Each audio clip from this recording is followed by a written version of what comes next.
दोस्तों, सरकारें और टेलीफोन कंपनियां अपन से हर महीने रिचार्ज के इतने पैसे क्यों लेती हैं, जबकि स्पेक्ट्रम प्रकृति में मुफ्त में उपलब्ध है?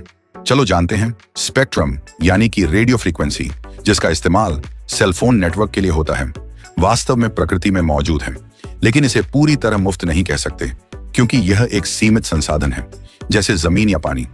अगर हर कोई इसे बिना किसी नियम के इस्तेमाल करे तो अव्यवस्था हो जाएगी, नेटवर्क में दखलंदाजी होगी, कॉल ड्रॉप होंगे और इंटरनेट धीमा हो जाएगा। इसलिए सरकारें इसे नियंत्रित करती हैं।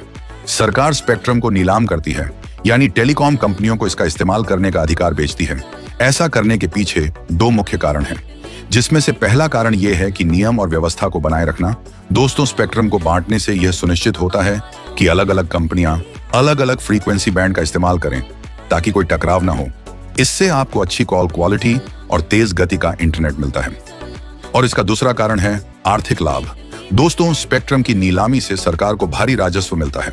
यह पैसा देश के विकास जैसे सड़क, स्कूल या स्वास्थ्य सेवाओं में लगाया जाता है।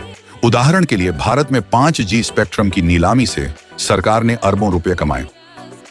दोस्तों, ये जानना भी जरूरी है कि यह स्पेक्ट्रम प्रकृति से आता है, लेकिन इसे इस्तेमाल करने के योग्य बनाने के लिए तकनीक, बुनियादी ढांचा और मैनेजमेंट की जरूरत होती है। इसलिए सरकारें इसे बेचती हैं ताकि इसका सही, कुशल और नियंत्रित उपयोग हो सके। यह एक तरह से प्राकृतिक संसाधन को समाज के फायदे के लिए व्यवस्थित करने का तरीका है। इसे ही वीडियो के लिए लाइक, शेयर और सब्सक्राइब करें। धन्यवाद।